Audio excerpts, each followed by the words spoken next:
D'accord. Bonjour, Bonne Carole. question. Bonjour, ça va bien, Yann? Oui, absolument, c'est moi qui t'ai invité à ton émission. Bienvenue dans notre nouveau studio de Québec. C'est très agréable, très bien monté aussi d'ailleurs.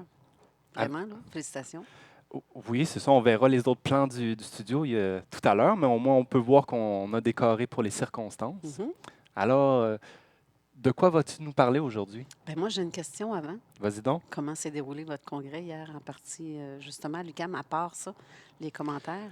Oui, à part le petit problème technique, ben, si ça a été relayé par les médias, puis aussi, comme vous allez le voir, le public était fort ravi. Il y avait quand même plus de 50 personnes dans la salle durant toute la journée, une quarantaine, cinquantaine par Internet, plus toutes les gens qui se sont enregistrés à la dernière minute. Puis dans l'ensemble, c'était un événement grandement réussi qui se poursuit aujourd'hui avec des conférenciers de qualité, mais du terroir. Du terroir, puis pour parler d'investigation du Québec, fort intéressant. Mhm. Mhm. Ah oui, ça va être très intéressant. Je ne sais pas de quoi Donald va parler tantôt, mais moi, je vais parler d'un de nos cas, justement, qu'on a, parce qu'on a plusieurs cas d'observation. Je ne peux pas tous les mettre parce que j'en ai beaucoup, mais j'ai choisi celui-là pour une raison. Je vais vous l'expliquer justement au cours de mon intervention. D'accord. Si je regarde l'horaire, ta conférence s'appelle comment encore? Je ne sais pas comment tu l'as Ah, nommé, ça, d'ailleurs. c'est le pamphlet anglais. Alors, ben, à l'horaire, tu es inscrit comme à la recherche de preuves, études de cas. Oui. C- Et en fait, je vais montrer un peu ma méthode de travail à moi, comment je fonctionne quand j'arrive sur une enquête, qu'est-ce que oui. je fais. C'est un peu ça. Et je vais vous montrer un extrait d'un cas que j'ai filmé en 2015, comparable à un cas qui a été vu en Europe avec Éric Zocher, notre collègue Éric. Oui. Et c'est Éric qui m'a mis la puce à l'oreille parce que je ne connaissais pas ce cas-là. Et pour cause, vous allez le comprendre pourquoi tantôt. Qui a publié dès 1979, surtout sur les humanoïdes. Et puis, bien, il faut encore mentionner qu'au mois de septembre dernier, il a publié son œuvre majeure, Mhm. qui est Les apparitions mondiales d'humanoïdes. Ça contient une centaine de cas, et puis ce cas-là a été repris dans ce livre. Bien, apparemment que je vais être le 106e cas dans son livre, justement, parce Bon, qu'il y en a beaucoup, mais ils ont été obligés de retrancher, de choisir quand même quelques-uns. Je sais qu'il y en a d'autres, parce que tantôt, tu m'as confirmé. oui, c'est ça, il y a le cas de Saint-Zénon, comme j'ai déjà dit, mais le fait que tu sois repris dans un tel livre, ça montre que tu es de plus en plus respecté dans le domaine. C'est tout un honneur de la part de M. Zurcher. Mais effectivement, merci Eric en passant. Ça me fait D'accord. une belle petite publicité, mais je ne le fais pas pour la publicité d'abord, parce qu'il n'y a rien d'agréable d'être publicisé Oui. et en bout de ligne, par certains, être mauvaisement critiqué. Fait que c'est très délicat. Oui, Moi, je c'est fais pas ça pour la gloire, je fais ça parce que j'aime ça puis je veux comprendre. oui, pour l'information. Puis tu fais bien ça. Pour le public qui ne connaît pas, Zone parallèle, qu'est-ce que c'est? Zone parallèle, c'est l'émission de radio. Ben, en fait, pour commencer, c'était mon équipe parce qu'on a monté une petite équipe en 2013, 2014 et on faisait des petites recherches et on prenait des témoignages, on les diffusait. Vous en faisiez même beaucoup, puis tu Oui, as, des collègues aussi, là. oui, c'est ça. Et oui, c'est ça. Avec mes collègues de travail, on allait sur les sites rencontrer les témoignages. On recueillait des témoignages pour les mettre sur vidéo qu'on diffusait sur notre page web www.zoneparallèle.com. Tu dis www.zoneparallèle.com. Alors, n'hésitez pas à faire le détour. Mais moi, je connais bien ton site. Il y a beaucoup d'informations. Puis, il y aura Et aussi, ils ne sont pas tous dessus parce que j'ai pas eu le temps à cause de l'émission de radio. Que j'ai tellement de. On a jusque-là. c'est ça qui te tient très occupé. Mhm, L'émission de radio, elle est fort populaire. mhm. Il y a environ combien de personnes qui vous suivent chaque semaine? Ah, c'est des milliers. C'est des milliers. On parle de milliers parce qu'on couvre la ville de Québec, la ville de Lévis, une partie de la Beauce, une partie de Lobinière, une partie en fait, Chaudière-Appalaches en partie, Oui. mais surtout Québec et les environs de Québec. Ça va jusqu'à quand même assez loin, là. C'est sur le FM. Oui, c'est une bande FM 96,9 FM à Lévis, c'est JMD. Puis ensuite de ça, c'est rediffusé sur le podcast. C'est pour ça qu'il y a beaucoup d'Européens qui vous écoutent. Aussi, mais c'est parce qu'on peut l'écouter en ligne sur Internet. Oui. Ceux qui veulent écouter seulement que le podcast en reprise, ça va. Mais sinon, c'est en direct, carrément tous les jours. Fait que vive la joie du direct que je ne peux pas toujours contrôler. Ouais, c'est bien ce qu'on expérimente aujourd'hui. C'est Mhm, comme ça. Fait que. Et puis toi, tu as fait de l'investigation, tu as eu de l'expérience par toi-même auprès des témoins en collaborant avec d'autres groupes, mais mhm. tu as aussi une expérience personnelle, professionnelle qui met ta touche originale un petit peu en ufologie. Ben, en fait, moi, j'ai mon cours d'enquêteur. Justement, c'est dans la présentation, je voulais en parler, mais ça va être fait. J'ai mon cours d'enquêteur depuis 92 officiellement parce que c'était dans le cadre de mon travail. Donc, j'ai les techniques d'enquête. Je sais comment fonctionner un Oui, peu en bonne partie. Parce qu'un enquêteur, peu importe dans quel domaine, un enquêteur reste un enquêteur quand même. Il y a une méthode de tout travail à fait. et c'est celle-là c'est celle-là que j'applique quand je fais mes recueils de témoignages, quand je pose des questions. Oui. Mais en gros, c'est pas mal ça. Mais oui, mais j'avais eu ça comme dada, si on va appeler ça comme ça. Je ne sais pas si les gens d'un peu partout vont comprendre ce terme-là. Un hobby, Oui. d'accord, on va y aller Mais comme ça. Dada, c'est très français, alors c'est correct. Ben, ah bon, tu vois, je ne savais pas. Il sens qu'on l'utilise aussi au Québec. Mais en fait, j'ai été moi-même témoin à quelques reprises de phénomènes ovnis Oui. et j'ai voulu savoir c'est quoi. Oui. Puis c'est les comportements de ce qui en est, en fait, aussi, de ce que ça fait. C'est, je ne peux même pas les comprendre moi-même. Oui. Et j'ai pourtant, OK, je ne suis pas pilote d'avion, je ne suis pas scientifique, je ne suis pas rien de tout ça. Oui. Je suis une personne comme n'importe qui, sauf que j'ai fait beaucoup de recherches là-dessus. J'ai suivi plusieurs enquêteurs, leur façon et le cas, surtout certains cas. Puis c'est ce qui a fait, en gros, que j'ai développé encore plus zones parallèles. Mais ensuite, avec Jean Cazot, qui a pris sa retraite radio, ben là, il m'a demandé de prendre sa relève, ce que j'ai fait. Oui, puis tu étais la personne tout appropriée, on t'a tout encouragé à Ben prendre le oui, poste, et n'est-ce pas? merci Puis beaucoup. tu maintiens bien ton rôle aussi que justement avec de grandes bon, comment on dit, avec une autorité vient une responsabilité, Oui, dans le sens, c'est bien que que tu accueilles tout le monde puis tu favorises le dialogue. justement, ça faisait partie de ce que je voulais vous Bon, je dire t'enlève les mots de aujourd'hui. la bouche. Fait que je vais arrêter de parler, je suis en train de tout dire à la conférence. Alors, Parfait. bonne chance. Merci. Bien, en fait, j'ai mon texte décrit, j'ai à peu près une douzaine de pages. Fait que pour être sûr que je dise les bonnes choses, je vais lire intégralement ce que je vais dire, hein, pour être sûr que je ne fasse pas d'erreur. Fait que oui, on a mentionné que j'avais mon émission de radio à CJMD 96.9 à Lévis. C'est une émission, en fait, on parle de différents thèmes dont je traite l'ufologie, le paranormal en général, les expériences de mort imminente, les recherches scientifiques en général, toutes les trouver comme ce qu'on peut voir quand on parle avec la NASA ou des choses comme ça. Qu'est-ce qui peut être pertinent? On en discute de tout ça, en fait, tout ce qui touche au mystère et qui n'a pas été encore ou qui est comment je peux dire, qui est d'actualité. Le nom de mon émission se nomme la même chose que ce qui est de mon groupe ufologique, si on veut. Donc, le nom de l'émission est Zone parallèle. Vous pouvez entendre différents chroniqueurs. Je suis assistée de co-animateurs occasionnels, dont Jean-François Primo, Manon Derry. Parfois, je vais recevoir Steve Zuniga, qui vont faire des chroniques aussi avec des chroniques genre As-tu vu ça? Je trouve ça intéressant parce qu'on essaie de débunker aussi certains phénomènes qui circulent sur Internet. Ensuite, on reçoit aussi des témoignages surprenants. Plusieurs enquêteurs de différents milieux, de différentes équipes en studio ou au téléphone.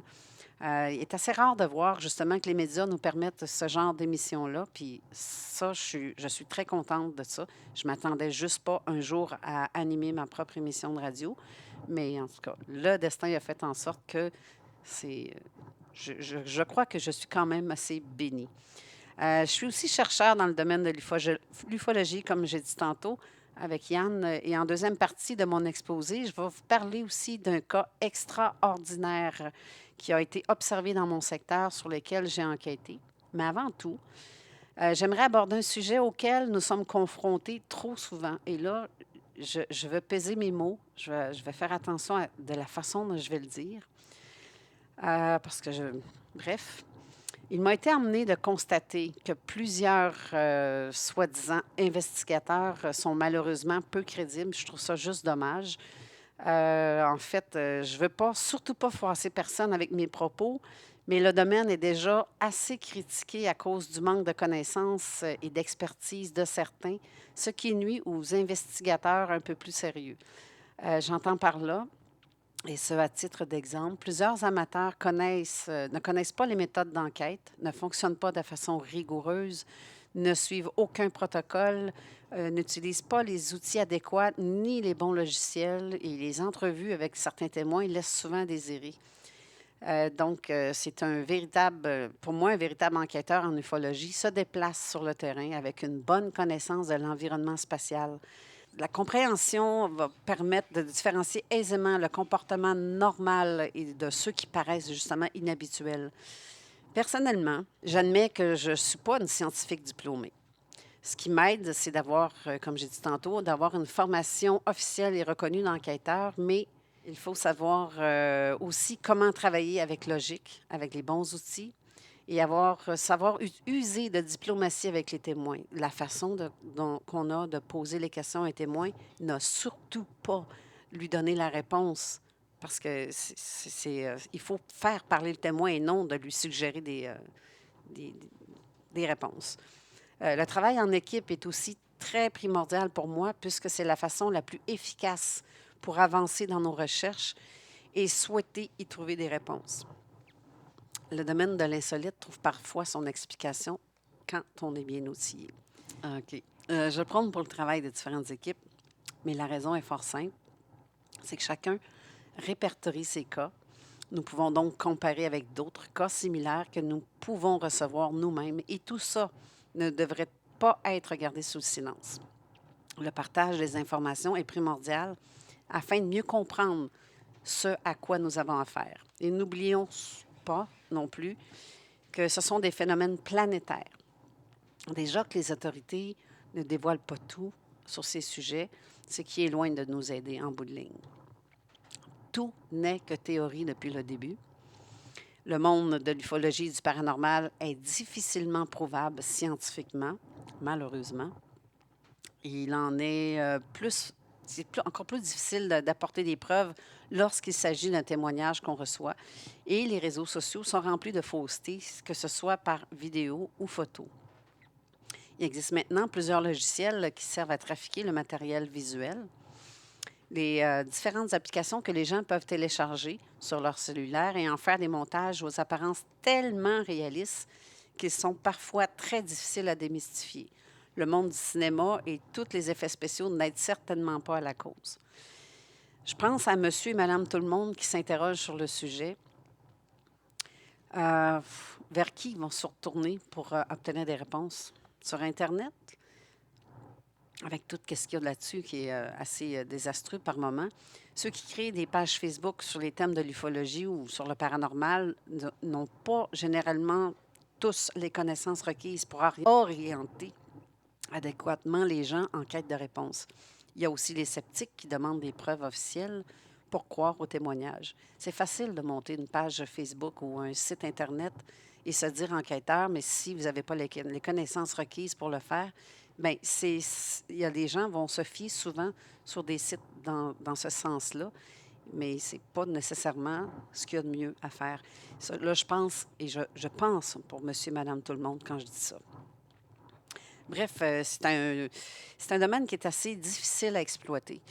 Ce qui est aussi pratique, c'est d'avoir une connaissance de base en astronomie, même en tant qu'amateur. J'aimerais maintenant vous parler de certains outils très pratiques auxquels un enquêteur ou même l'amateur devrait se procurer et avoir à sa portée. Il existe des logiciels ou des applications simples et faciles d'utilisation que vous pouvez télécharger gratuitement sur votre portable, votre tablette, le cellulaire, tels que la carte du ciel en temps réel. Ça, je vous dis, ça, c'était une de mes premières applications et j'ai adoré travailler avec ça. Et je continue et j'adore encore travailler avec ça. Ça vous permet de diriger votre cellulaire dans la direction voulue et de constater les planètes ou les constellations s'y trouvent. Je vais vous montrer une image justement de ce que ça peut avoir l'air quand on va sur Internet, sur votre cellulaire. Un aperçu, parce que j'ai fait un screenshot avec mon cellulaire pour montrer un peu à quoi ça a l'air, ce qu'on voit à même votre cellulaire. À titre d'exemple, j'ai reçu plusieurs témoignages de gens qui me demandent quelle est cette boule orangée fixe qui scintille soudainement disparue. Là, je parle ici on voit ici vraiment clairement la planète Mars. Certains témoins disent que ça disparaît soudainement. Il y a peut-être une raison à ça. Lorsque je demande dans la direction que cette boule se situe, Je sais que souvent, il se trouve que ce soit la planète Mars. Et si elle disparaît comme ils le prétendent, c'est peut-être que la nuit, nous ne voyons pas toujours la couche nuageuse en haute altitude. Certains, quand la Lune n'éclaire pas, parce que c'est pas toujours la pleine Lune, c'est de là l'importance de vérifier aussi le radar météo. Plusieurs observent aussi le ciel plus qu'avant, surtout depuis quelques années, mais la plupart n'ont jamais remarqué qu'on pouvait observer aussi bien les planètes que les satellites. Alors pour eux, tout peut sembler être un ovni. C'est un manque de connaissances en fin de compte, mais c'est pas tout le monde qui a cet intérêt-là et toutes les connaissances requises pour savoir qu'est-ce qui est quoi. D'ailleurs, pour les satellites, il existe aussi une autre application que je vais vous montrer. Je vais changer d'image. Celle-ci. Celle-ci s'appelle Orbit sur la photo. Vous voyez un peu le nombre de satellites qui se trouvent autour de la planète. Et ça, ce n'est qu'une partie. Parce que, en fait, si je montre la deuxième, qui est sur la deuxième photo, en fait, quand on approche, qu'on zoome la région où est-ce qu'on est, on voit ici le satellite. Tout ce que vous avez à faire, c'est de cliquer sur le petit point ici, sur le satellite en question. Et en principe, cette application vous démontre justement la sorte, parce qu'on voit ici au bas de l'écran, ça montre lequel des satellites qui passe au moment présent, parce que ça aussi, c'est en direct, c'est vraiment en temps réel. Je vais aussi vous parler, ça c'est OK, je vais vous montrer la photo suivante, qui est une autre application qui s'appelle Air Traffic. C'en est une autre aussi qui est très intéressante parce qu'ici, on voit aussi en temps réel le trafic aérien qui se passe au-dessus d'où est-ce qu'on se situe. Euh, excusez-moi.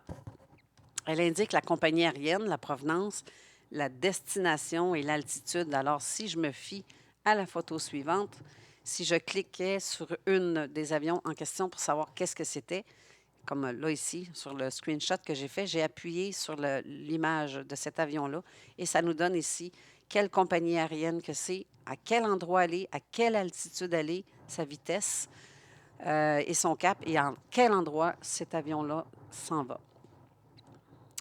La prochaine application que je veux vous parler ne bougez pas, je vais changer d'image encore une fois. ISS Detector. Tu peux retourner sur l'écran, oui, c'est bon. L'ISS Detector, là, je l'ai pris hier soir. Hier soir, encore une fois, celle-ci est en temps réel. Elle peut même nous prévenir de son passage à l'avance.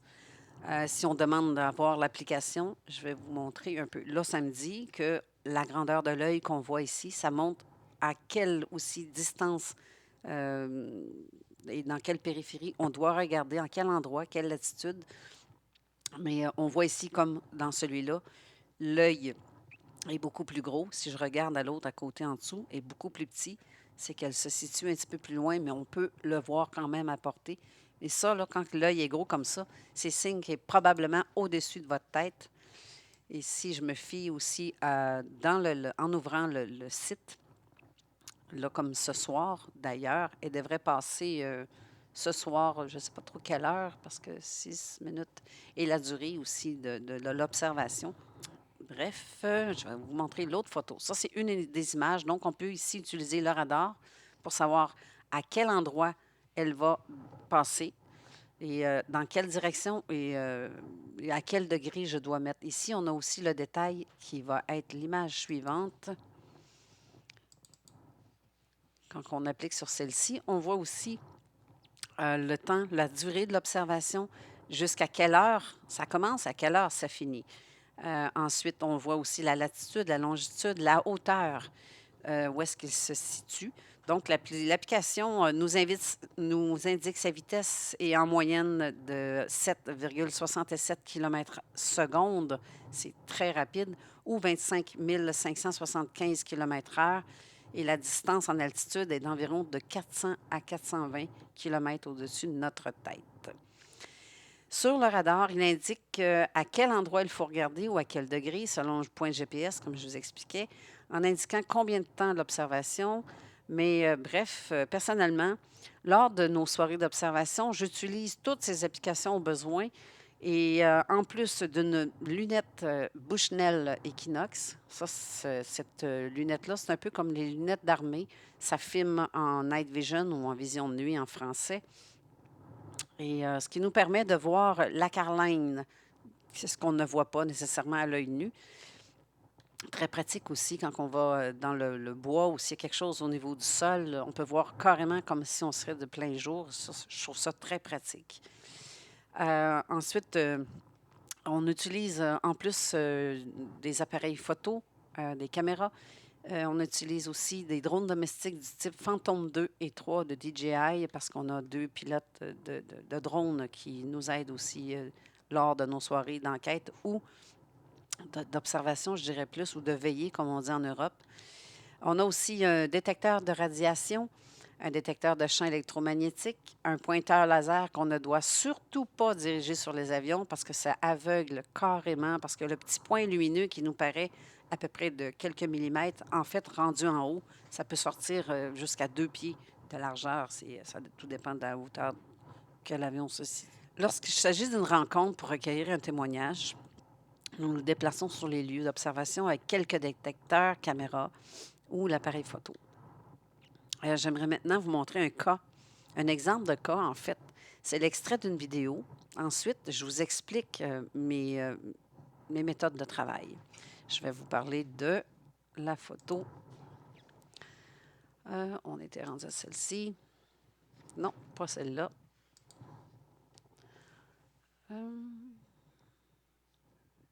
Celle-ci. Si tu peux montrer la photo de Steve.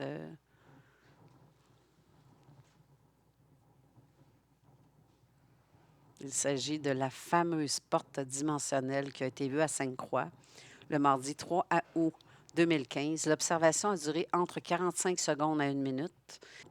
Le témoin m'a contacté le jour même pour me raconter son récit.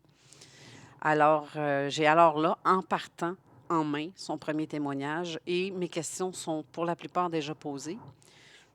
Quelques jours après, le témoin est venu me rencontrer pour qu'on puisse discuter plus en détail de ce qu'il a observé. Nous avons convenu de recueillir son témoignage sur vidéo et nous sommes rendus sur place le 7 août pour faire la vidéo en direct que je...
Zone parallèle a enquêté à Sainte-Croix, plus précisément à l'endroit nommé Pointe-Platon, situé à la limite entre les municipalités de Sainte-Croix et de Lotbinière. Un être a été observé dans ce qui semble être une porte dimensionnelle. En bordure de la route 132, sur les lieux mêmes de l'observation, nous y avons rencontré le témoin à 2 reprises. Voici donc son témoignage. Moi, j'arrive de Lotbinière, je suis en vélo. J'arrive à Lotbinière. J'arrive à cette intersection. je ralentis, sachant pour savoir s'il y a une voiture qui s'en vient. Tout en me retournant pour voir s'il y a une voiture, je vois un rectangle blanc d'environ 8 pieds. OK. Tu le vois à quel endroit? Si je me mets ici, c'est dans le boisé qui se trouve à être derrière les pancartes. Là. Exact. Donc, il se trouve à être ici, là, Oui, dans ce petit boisé-là.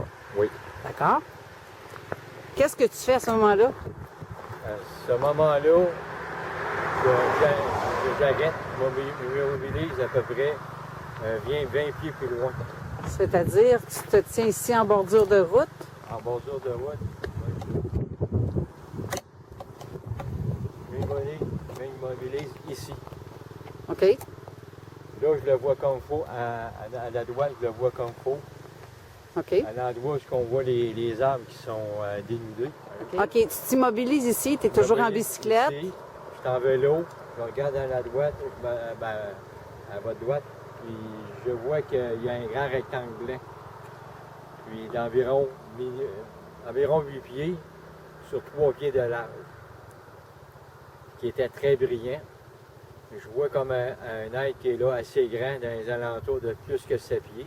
Vous estimez que la hauteur de ce rectangle-là, blanc, qui est d'un blanc lumineux, si je ne me trompe pas, OK? Très lumineux.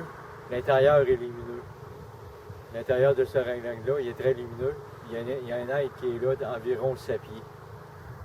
Encore plus lumineux encore. Puis, je regarde, j'observe environ, je dirais, entre 20 à 30 secondes. Et par la suite, c'est comme si c'est une porte qui se referme. OK. Si, autrement dit, tu es comme l'être est dans le centre de la porte. La porte. Mais la porte se referme. Puis en se refermant, c'est que ça devient, si vous avez ceux qui ont suivi les Star Trek, quand ils font la transport, quand ils font Qui changent de dimension, qui sont. non, OK. pas de dimension, mais qui se transportent d'une place à l'autre. Ça vient deux traces blanches. Puis là, ça part, ça devient flou, ça part, puis bonsoir, tout est parti. Vers le haut ou vers le bois? Vers le bas et vers le haut. OK, donc ça l'a reculé derrière, si je zoome.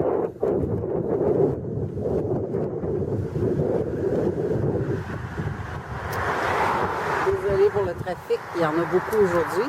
C'était situé juste, si je vais mettre mon doigt ici, dans cette direction-là. Exact. Et ça descend va vers le bois. Ça s'en va vers le bois tout en montant, puis tout est disparu. Et ça a quitté en montant Exact. dans le ciel. Exact. Et le matin, il devait être environ entre 11h et 1h dans l'après-midi. Il n'y a pas de trafic, il n'y a pas personne qui passe. Conditions idéales, quelques nuages. Il n'y avait aucun reflet qui pouvait être fait là par le soleil. C'est pas le soleil qui reflétait là, il n'y a rien qui se reflétait là. Fait que toutes les conditions étaient normales, pas trop venteux. Ce serait le mardi, le 3 août. Conditions, comme je disais, climatiques idéales. Il devait faire environ dans les coins de 24-25 degrés. Des vents pas très violents, qui veut dire que c'est des vents sud-ouest environ 10 à 15 km/h environ. OK. Donc, tu confirmes que c'est impossible, dans le fond, que ce soit le soleil qui ait reflété Non, à cet impossible. endroit-là? Le soleil aurait pu refléter là. Alors qu'il était là, le soleil n'était pas de cet angle-là. Puis il y avait quelques nuages. Dis-le donc. OK. Le soleil devait être environ... À peu près à cette distance-là, à cette hauteur-là. Ben, pas la hauteur, mais dans le ciel, au niveau du ciel, il était à peu près... vis-à-vis ici. Vis-à-vis d'ici, oui. OK. Comme on peut voir ici, c'est une route qui normalement est à 90. Une route qui roule 90. Ce qui veut dire que les gens qui arrivent de Lobinière pour se revenir à Saint-Louis ne peuvent pas voir de rectangle. C'est assuré qu'ils ne le voient pas. À moins d'avoir la tête. Ben là, À gauche cette zone, ou à- cette zone de 90 km/h, les gens vont rouler assez souvent 100 km/h. OK, mais toi, c'est parce que tu étais à bicyclette. Je sais pas, moi, c'est qu'est-ce qui m'a fait arrêter? J'étais en bicyclette. Puis juste sur le coin, je ralentis toujours pour voir s'il y a des véhicules qui s'en viennent. Parce que c'est un secteur où c'est qu'ils sont plus ou moins habitués d'avoir un.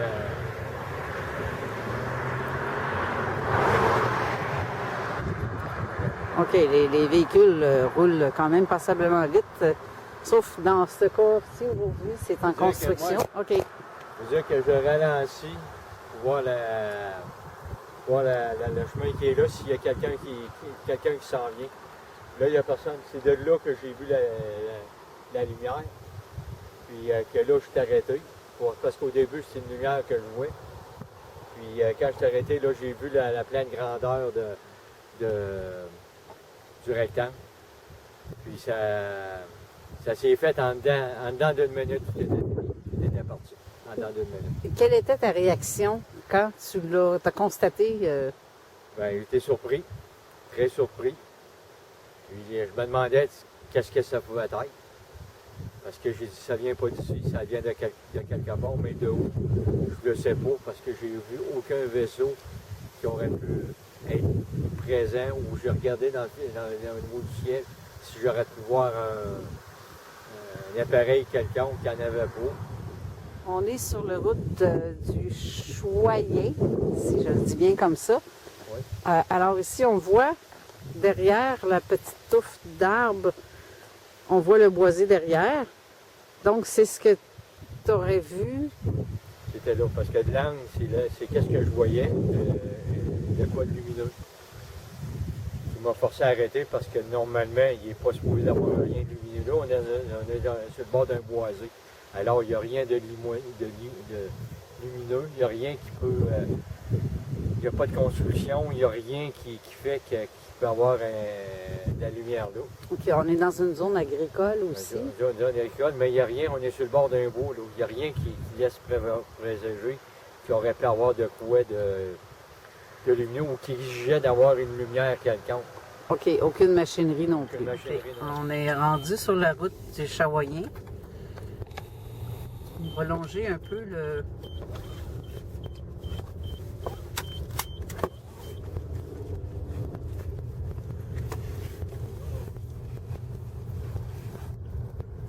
OK. Ce qui a été vu, c'était dans ces régions-là. Là, on va faire le tour du boisé.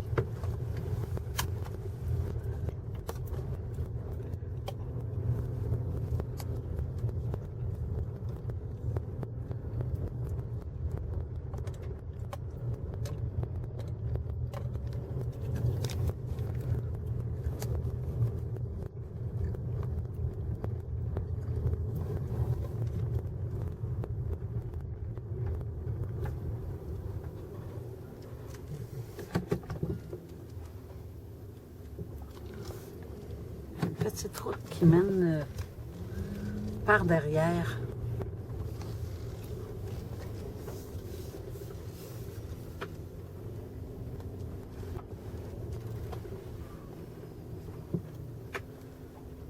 Une série de roches.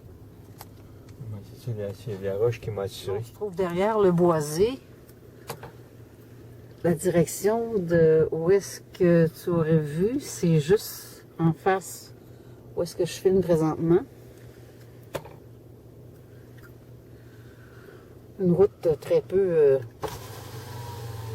praticable.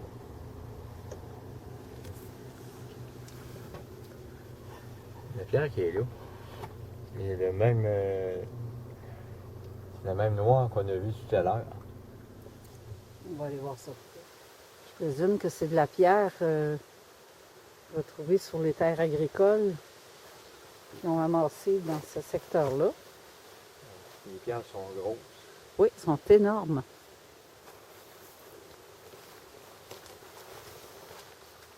On continue notre chemin. On voit que le petit boisé n'est qu'un petit boisé partiel.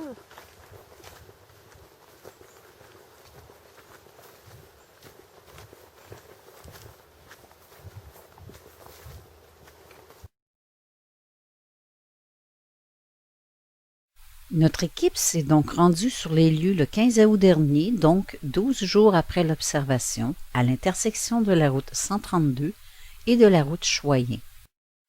Avec nos équipements, nous avons fait des lectures de données à l'aide d'un détecteur de radiation et celles-ci variaient entre 8 et 12 sur le terrain en général, mais sur les lieux exacts où l'être a été observé, le niveau a augmenté subitement à 26. Nous avons aussi remarqué que le sol semblait plus dur et craquelé à cet endroit lors de notre deuxième visite le 3 octobre dernier.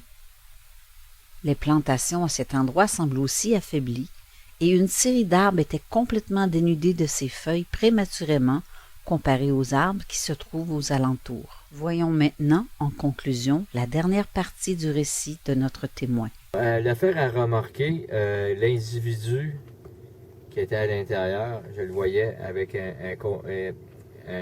avec un contour, mais l'intérieur du contour était en surbrillance, encore plus brillant à ce qu'on voyait à l'intérieur. Puis, je ne pouvais pas identifier si sa figure, je voyais juste le contour d'une tête. Mais c'était grand. Parce que la porte, il ne restait pas grand espace quand il arrivait. Mais quand la porte s'est fermée, comme une porte de maison, c'est parti de l'ouest. C'est parti de l'est pour s'en aller vers l'ouest. OK. Donc, mais c'était face au nord. C'était face au nord. La porte, l'ouverture était face au nord, qui veut dire qu'il pointait le fleuve. OK. Puis la porte a parti d'est pour aller vers l'ouest. Ça s'est fermé. Là, c'est devenu comme mes deux doigts, c'est devenu deux traces de lumineux. Puis ça a monté vers la forêt, puis vers le ciel. OK. Et tu me dis que tu vois le contour de l'être. C'est plein, là. Tu peux pas déterminer de visage quand tu vois l'être, ni ses membres comme les jambes, les bras ou quoi que ce soit. Là, on voyait le contour des bras, le contour. On voyait un contour, mais avec la contre-lumière qu'il y avait à l'entour de l'être, on ne pouvait pas déterminer c'était quoi, parce que c'est deux lumières assez fortes, puis différentes un peu. En arrière, c'est un blanc éclatant. Là, c'est plus bleuté un petit peu, qui me permettait de savoir un peu que c'était un être qui était là. OK, donc l'intérieur du rectangle qui ressemble à une porte. C'était un blanc éclatant. Éclatant, mais assez que tu pouvais voir l'être. L'être, parce que l'intérieur de l'être, du contour de l'être, à l'intérieur, c'était brillant, très brillant, mais plus un genre de bleu. Bleuté, bleu. Bleuté, bleu mélangé avec du blanc, là, qui fait que c'est bleuté. Mais assez pour démarquer entre le fond de la clarté de la porte. C'est une démarcation assurée. OK. Une démarcation, c'est la tête régulière, les épaules assez larges, puis en descendant vers le mince, vers le haut. OK, si on compare avec la photo que je vous ai montrée, d'un truc semblable qui a été vu à Portneuf en 2013, dont... La similitude est très, très, très grande. À 90-95%, c'est la même similitude. OK, là, je fais ici référence à l'enquête... c'est moi. On fait ici référence à l'enquête du Garpin faite à Portneuf en 2013 avec Yann Vadnet. Je lui ai montré la photo de l'être qu'on voit avec une genre de cape ou quelque chose dans le genre. Mais toi, est-ce que tu voyais une cape autour de... Je ne voyais pas de cape. C'était carrément une porte qui était ouverte. Puis l'être en question se déplaçait pour venir vers la porte pour en sortir. OK. Puis il n'y avait pas de cape, mais sauf que c'était une porte qui était fermée quand j'ai arrêté, forcément, ça... Parce que la porte a commencé à fermer peut-être quelques secondes après que j'ai été immobilisé, puis que j'étais face à la porte. Quand je dis quelques secondes, il s'est peut-être écoulé il y a une quinzaine de secondes environ. Puis là, tranquillement, pas vite, ça s'est formé. Puis là, j'ai vu les deux temps. Ce qui veut dire qu'à tout et partout, environ 45 secondes à 1 minute. Environ. D'observation. D'observation, le temps que j'arrive en vélo. Si vous désirez raconter votre expérience, n'hésitez pas à nous contacter. Vous pouvez nous envoyer vos photos ou vidéos que nous étudierons sur notre page Facebook de Zone Parallèle. Non, vous n'êtes pas seul.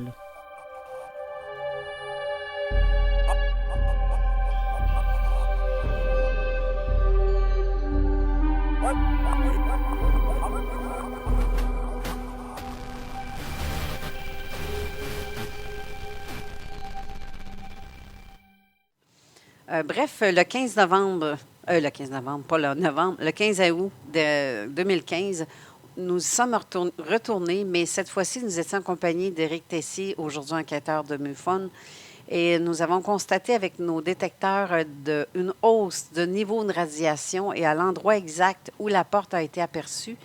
Le niveau de radiation dans le secteur se maintient entre 8 et 12 sievert habituellement, mais tout dépend des secteurs aussi. Mais lorsque nous sommes approchés de l'endroit exact, le compteur Gégère nous a noté une hausse. Je vais vous le montrer. L'image va parler d'elle-même. Et voilà, à cet endroit, à 26 sievert. Donc, clairement, il y avait quelque chose à cet endroit-là. Pour ce qui est de la largeur, ça correspondait exactement à la bonne... à partir de où ce que ça commençait à irradier, si on veut. On a constaté aussi que le sol était craquelé et séché un peu plus à cet endroit-là. Je vais vous montrer une image parce que nous, ce qu'on fait, c'est qu'on prend justement des photos de tout ce qu'on voit. On filme et on prend des photos en plus. Le sol était complètement craquelé à cet endroit-là, sur un diamètre d'à peu près, je dirais, 7 à 8 pieds autour du lieu où est-ce que la porte a été vue. Ensuite, pour ce qui est des arbres, la photo numéro 7, quand on est allé sur les lieux, on voit ici que le sol est vraiment desséché à cet endroit-là, ici en avant. L'arbre, c'est complètement dénudé. Parce que vous avez vu tantôt dans la vidéo, quand j'ai présenté la vidéo où est-ce que, quand j'ai filmé le témoin, on voit clairement que les arbres sont feuillus un peu partout, tandis que lui, cette section-là et la section autour de ces arbres-là, tout a été, les arbres, les feuilles, tout a brûlé. C'est assez, je ne sais pas si on voit, oui, on voit ici. Cette section ici d'arbres, on le voit clairement qui est feuillu sur la vidéo. Mais quand on y est retourné, c'était comme ça. Donc, si je me fie à l'autre photo aussi, comme ça, regardez ici, à quel point les feuilles ont pu tomber prématurément avant. C'est-à-dire, toutes les arbres, les branches étaient séchées, pour ne pas dire mortes, mais ayant une couleur blanchâtre, comme si les arbres étaient recouverts d'une poudre blanche plutôt collante, que nous, on croyait être une forme de champignon, parce qu'on n'avait jamais vu un tel phénomène, donc on ne pouvait pas comprendre ce qui se passait. Le 3 octobre 2015, donc 2 mois après l'événement, nous avons repris le taux de radiation et dans le même secteur, le niveau était rendu à 15 sievert. La végétation était différente aussi, c'est-à-dire que les arbres dans le boisé et tout autour, les branches mortes étaient dénudées complètement, prématurément, comparées aux autres arbres. Donc, c'est comme on voit ici, sur la photo. Je ne sais pas si, Steve, tu peux remontrer la dernière photo. C'est fait. OK.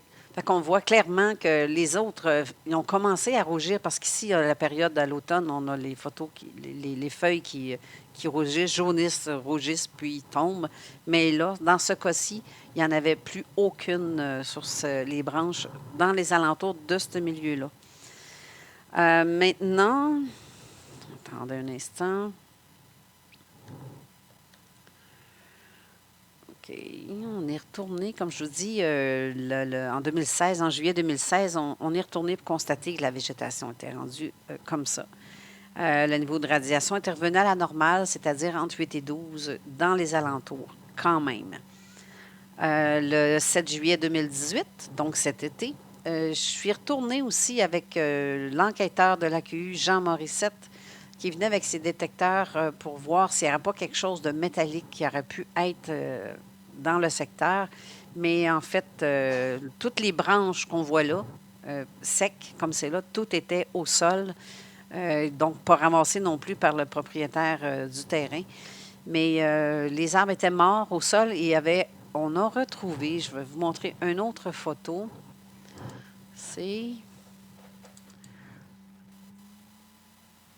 Regardez-moi le gros champignon. Ce genre de champignon-là, c'est ce qu'on voit ici. Je vais l'entourer au complet ici, là. Un énorme champignon grisâtre exactement à l'endroit.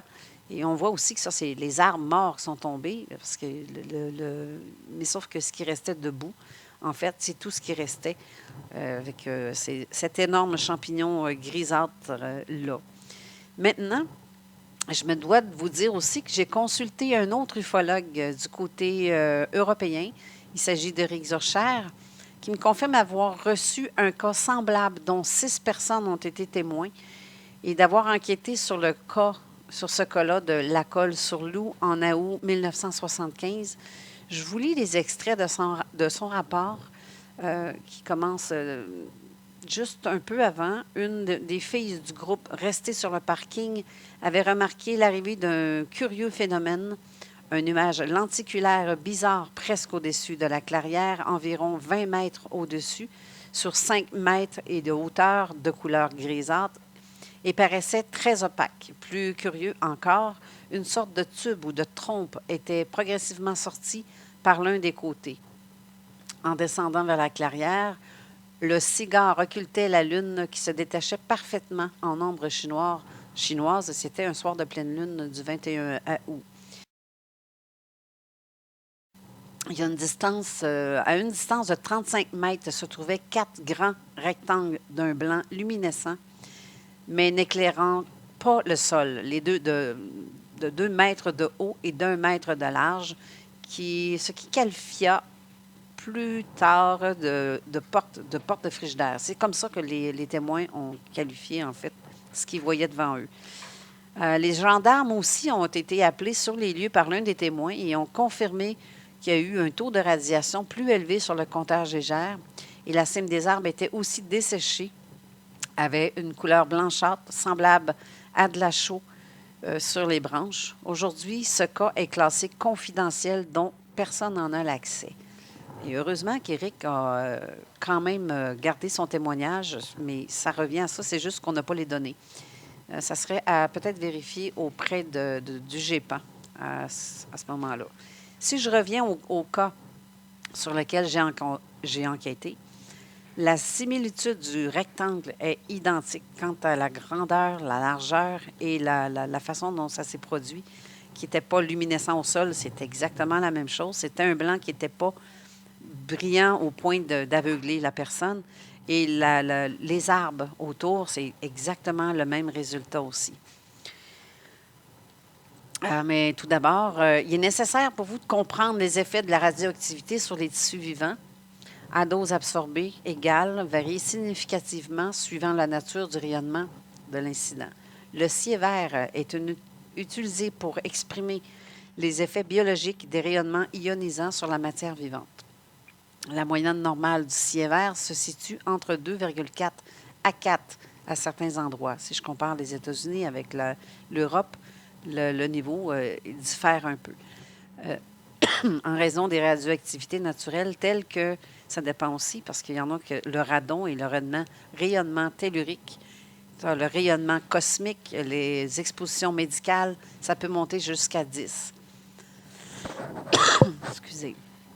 La réglementation française fixe les limites de dose efficace maximale à une mesure de sievert par an pour la population et de 20 mesures sievert par an pour les travailleurs du nucléaire. En fait, les limites réglementaires sont plus élevées pour les travailleurs de nucléaire parce qu'ils bénéficient d'un suivi médical poussé afin de vérifier périodiquement leur bonne santé et leur aptitude à travailler sous rayonnement ionisant. Pour donner un titre d'exemple, 50 sieverts, c'est la dose de seuil avant l'apparition de malformations chez l'embryon. Donc, une femme enceinte va arriver dans un lieu où est-ce que le niveau va être augmenté à 50, son embryon risque d'avoir de malformations. À 250 sievert, on remarque aussi une diminution transitoire des globules blanches ou rouges. À 1000 sievert, les gens souffrent de nausées, vomissements, perte de cheveux. 1450 sievert, c'est la dose moyenne qui a été reçue par les 30 000 personnes qui habitaient à proximité du réacteur de Tchernobyl lors de l'accident en 1986. Vous imaginez, 1450, à 1000, on commence à avoir des nausées. Donc, je ne voudrais pas être, être pris dans un coin où est-ce que les radioactivités peuvent être possibles. En gros, à 26 ou même 30, il faut quand même mieux rester loin sans trop rester à côté de cet endroit-là. Je vais terminer en vous disant ceci. Une enquête ne se fait pas en quelques heures, mais plutôt en quelques semaines, voire des mois ou années, afin de pouvoir conclure. Mais il reste que nous ne savons toujours pas d'où vient cette porte lumineuse et ce qui nous plonge encore dans le mystère. On n'a pas réponse à tout, malgré tout. Une chose est certaine, c'est que le récit du témoin demeure inchangé après toutes ces années. Alors, je vous remercie et je vous souhaite à vous tous une bonne fin de congrès. Merci beaucoup.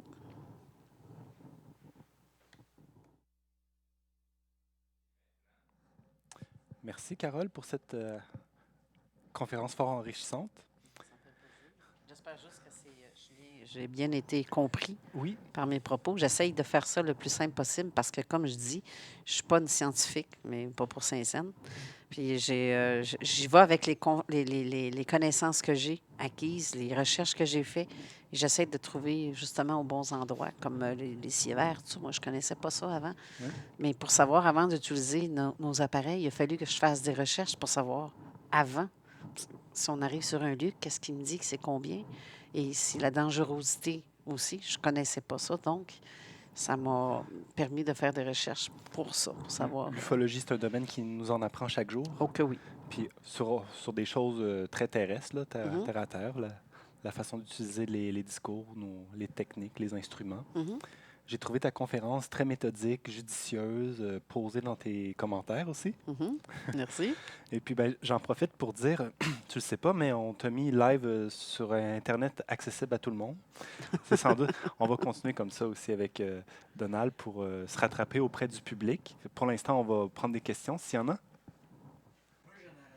Oui, Donald, on t'écoute. Alors, ce que Donald demande, c'est si, pour le cas de Sainte-Croix, la trace, s'il y avait eu... Au sol? Oui, la trace, le sol où est-ce qu'il a desséché était un petit peu plus large que la largeur de la porte elle-même. Un petit peu, je dirais à peu près, si on avait un endroit où à peu près 4 pieds, admettons que la porte avait à peu près 4 pieds. Parce que quand c'est arrivé, le témoin est pas arrivé avec son galon, puis OK, regarde, c'est là. Puis en plus, c'est vu du bord du chemin. Il estime environ 3 à 4 pieds de diamètre, de largeur, c'est-à-dire. Mais en fait, oui, le sol était craquelé au bas, mais pas à 4 pieds, mais un petit peu plus large. Je dirais à peu près, jusqu'à peu près, je pourrais même dire jusqu'à 8 pieds en fait, en total. C'est ça dit de bord. À place de, comme dans la télésérie La Porte des Étoiles, la personne rentre dans l'espèce de porte puis il arrive dans une autre dimension. Là, ça pourrait peut-être être un ovni qui est invisible, puis l'entité rouvre la porte, puis c'est ça qu'on voit, le carré lumineux, c'est la porte du vaisseau spatial qui est invisible. Probablement, sauf que la façon dont la porte a disparu des yeux du témoin, c'est que c'est un carré, carrément, comme si on reprend les termes des Européens qui ont vu aussi, eux, ils qualifiaient ça comme un réfrigérateur. Donc, un rectangle qui ressemblait à un frigidaire. Eux voyaient des yeux à l'intérieur, dans le haut. Ils voyaient les yeux comme s'ils se sentaient observés dans leur cas, tandis que nous, mon témoin, voyait l'être qui est comme un blanc bleuté un peu plus, ce qui était capable de voir la différence entre la porte, la couleur de la porte et la couleur de l'humanoïde qui s'y trouvait à l'intérieur. Et quand il lui qualifie d'une porte parce qu'il a vu la porte se refermer comme ça, de côté. Et ensuite, tout ce qu'il y a eu, c'est 2 lignes qui ont survolé aussi, comme ça vers le haut et au-dessus du boisé, puis ça a disparu comme ça. OK. La porte, elle s'est refermée comme une porte de chambre. Oui, c'est Et ça. non glissée comme qu'on voit dans les films de science-fiction, disons. C'est ça. Lui, il Non, dit non, qu'il a vu la porte refermée. Donc, le blanc a comme diminué de cette façon-là pour OK. ensuite partir avec deux lignes blanches. Fascinant. Oui, c'est fascinant. Une autre question? Ben, moi, j'aurais une suggestion. J'aimerais ça que Carole, à un moment donné, ferait une toile du cas.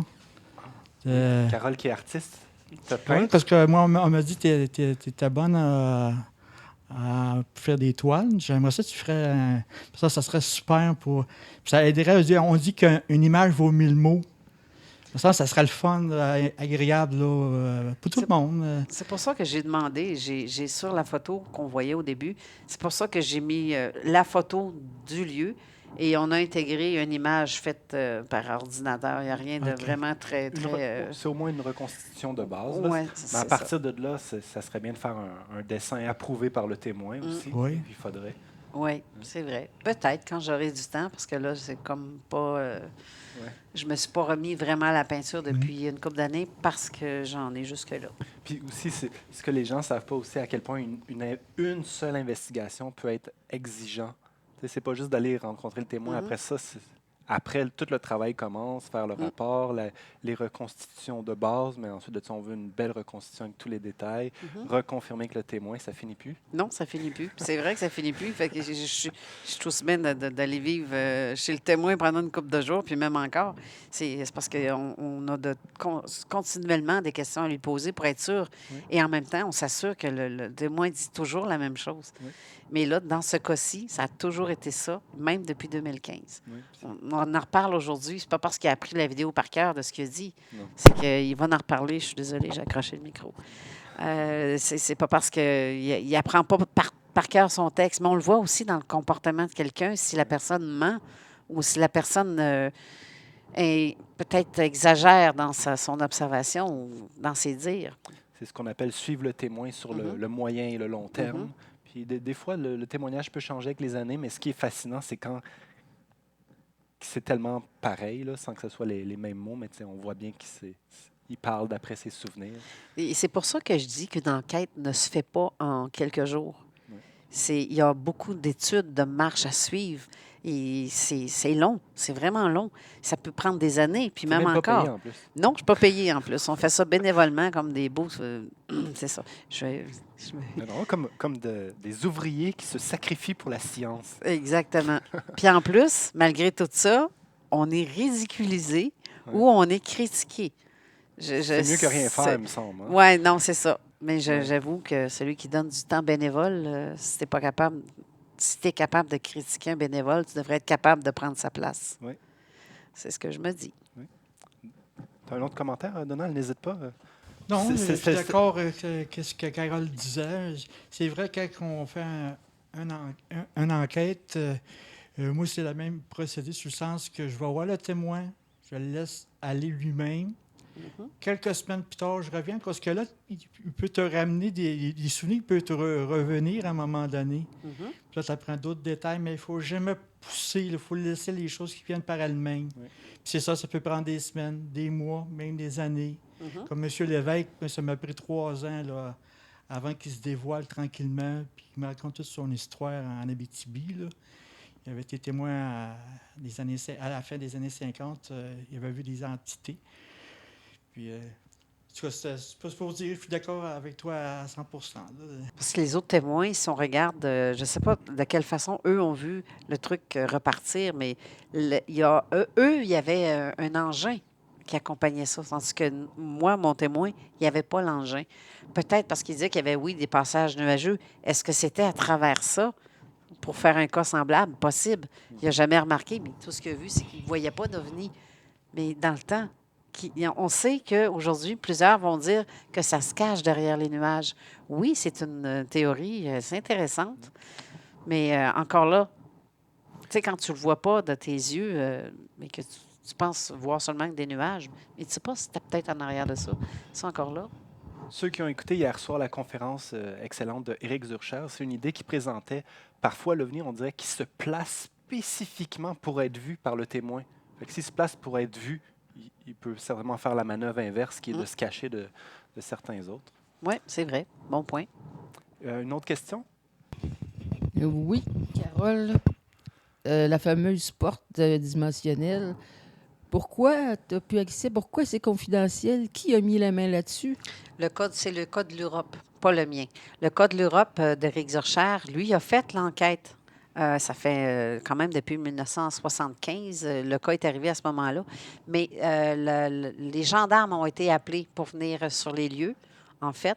Mais c'est la gendarmerie, en fait, qui a recueilli ce témoignage-là. Donc, il y a eu 2 rapports, celui d'Éric Zurcher et celui de la gendarmerie. Mais la gendarmerie, eux, avaient les comptages de GR pour aller chercher la dose de radiation et ils ont observé, tout comme les témoins. Les témoins, en fait, qu'est-ce qu'ils ont comme résultat? C'est de voir que oui, la cime des arbres est quelque chose de différent. Et oui, il y a eu un résultat comme une chaux qui était sur les branches que moi, je croyais à l'époque être une forme de champignon pour le cas de Sainte-Croix. Oui. Mais en fait, oui, c'est ça, parce qu'on ne connaissait pas ça. Je n'avais jamais vu ça. Je me suis demandé si ça ne serait pas une forme de champignon. Donc, je n'ai pas eu le réflexe d'aller chercher encore là un échantillonnage. Mais encore là, ça, c'est une autre chose. Les échantillonnages, qui paye les frais pour ça? C'est ça. Déjà qu'on fait le matériel, on fait les trucs de façon bénévole. Si en plus, il faut qu'on paye de nos poches pour satisfaire le public qui écoute, c'est qui paye? C'est qui le coco au bout de ligne qui paye tout? C'est l'investigateur. Et c'est ça. Il paye pour tout. C'est ça. Par là-dedans. Le cas de 2015 était au Québec, comparé avec un cas 40 ans plus tôt en Europe. Et voilà. C'est ça qui est fascinant dans notre domaine. C'est que parfois, on a des cas très similaires qu'on peut comparer l'un avec l'autre, mais à 40 ans de distance d'un continent à l'autre, puis c'est pas une histoire commune, tu sais. Non, puis on se rend compte que, dans le fond, c'est pour ça que je dis que c'est un phénomène qui est planétaire, parce que c'est vu d'un peu partout. C'est ça que je trouve. Mais puis c'est ce que j'aime aussi, c'est le partage d'informations, parce que si j'aurais pas eu ça, si moi je l'ai mis sur mon site, sur Zone Parallèle, c'est comme ça qu'Éric l'a trouvé.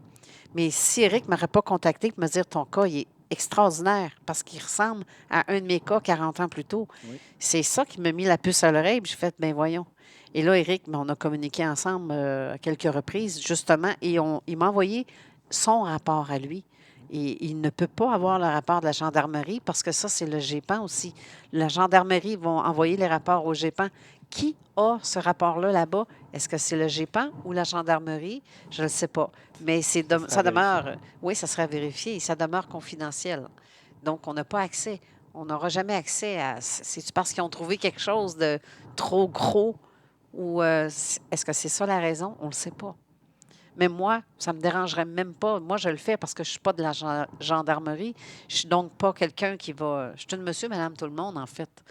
Donc, moi, ça ne me gêne pas de... OK, oui, on peut avoir des problèmes après si on dévoile des choses et on peut arriver puis se faire dire, regarde, tu parles trop. Puis on... Ça n'arrive pas souvent, heureusement. Non, effectivement. Mais ça ne me tente pas non plus d'avoir des problèmes. Je fais attention parce que je sais qu'il y a des choses que j'ai mis en ligne. Ça m'a occasionné quelques problèmes, soit de la ligne téléphonique. Je le sais qu'elle a été tapée, puis je ne suis pas sûre qu'elle ne l'est pas encore. Il y a des choses qui se passent justement parce qu'on en voit beaucoup dans notre secteur. J'en ai filmé à quelques reprises. Oui. Je lance des hypothèses de ce que ça peut être. Est-ce que j'ai mis le doigt dessus pour certains? Peut-être. Est-ce que ça a fait titiller à quelque part dans la tête de quelqu'un qui fait comme « elle parle trop ». Parce qu'on ne sait pas si c'est des engins, en fait, qui sont des autorités, l'armée, et c'est quelque chose de secret. On essaie de ne pas empiéter sur ce qu'on pourrait appeler l'ufologie militaire. On vous les laisse, là, vos B2 à la MHD, tout ça. Et puis, nous, on se concentre sur des camps, à vrai dire, finalement, encore plus énigmatiques. Exact. Une porte lumineuse qui apparaît au milieu d'un champ.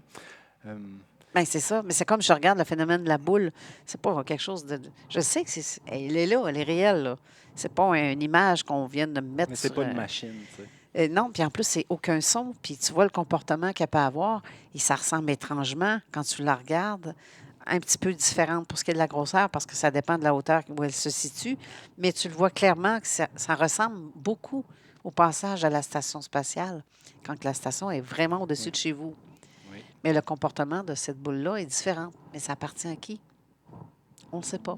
Moi, je n'ai pas les yeux assez bons pour aller voir si c'est écrit Made in China dessus. Donc,